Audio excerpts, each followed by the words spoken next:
Hormuz প্রণালী নিয়ে নতুন এক প্রকল্প শুরু করার ঘোষণা দিয়েছেন মার্কিন প্রেসিডেন্ট ডোনাল্ড ট্রাম্প। গুরুত্বপূর্ণ এই জলপথে আটকা পড়া বাণিজ্যিক জাহাজগুলোকে মুক্ত করতে প্রজেক্ট ফ্রিডম নামের এই প্রকল্পের কথা জানান তিনি।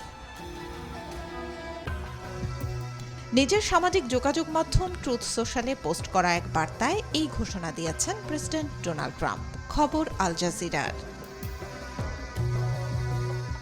পোস্টে তিনি বলেন, বিশ্বের অনেক দেশের বাণিজ্যিক জাহাজ হরমুজে আটকা পড়েছে। এসব জাহাজের বেশিরভাগই মধ্যপ্রাচ্য সংঘাতের সঙ্গে সরাসরি জড়িত নয়। জাহাজগুলো যুক্তরাষ্ট্রের কাছে অনুরোধ জানিয়েছে মার্কিন নৌবাহিনী যেন আটকা পড়া জাহাজগুলোকে প্রণালী থেকে বের হতে সহযোগিতা করে।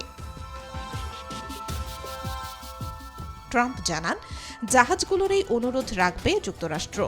প্রজেক্ট ফ্রিডমের মূল উদ্দেশ্য হবে হরমুজ প্রণালী ও তার আশেপাশে আটকা পড়া বাণিজ্যিক জাহাজগুলোকে নিরাপদে প্রণালী পার হতে সহায়তা করা, অর্থাৎ হরমুজ পেরোতে জাহাজগুলোকে পাহারা দেবে যুক্তরাষ্ট্রের নৌবাহিনী।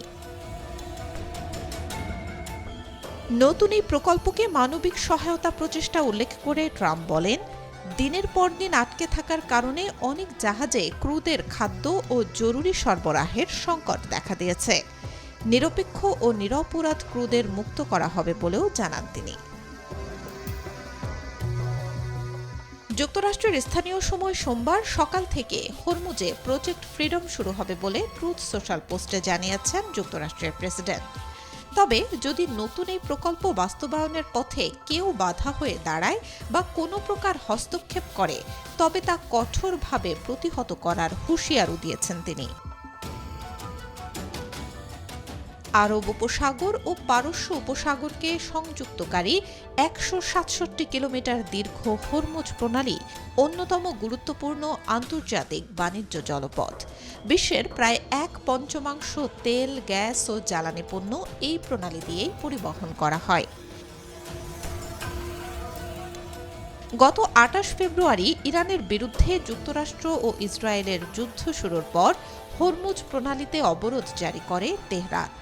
ফলে প্রণালী আরব উপসাগর ও পারস্য উপসাগরে আটকা পড়ে শতাধিক জাহাজ। এতে ধস নামে বৈশ্বিক তেল বাণিজ্যে। একই সঙ্গে প্রণালীটিতে আটকা পড়া জাহাজের ক্রুরা পড়েছেন তীব্র মানবিক সংকটে। তারা জানেন না কবে শেষ হবে এই অবরোধ, কবে ফিরবেন বাড়ি বা আদৌ ফিরতে পারবেন কিনা। Desk report, B News 24।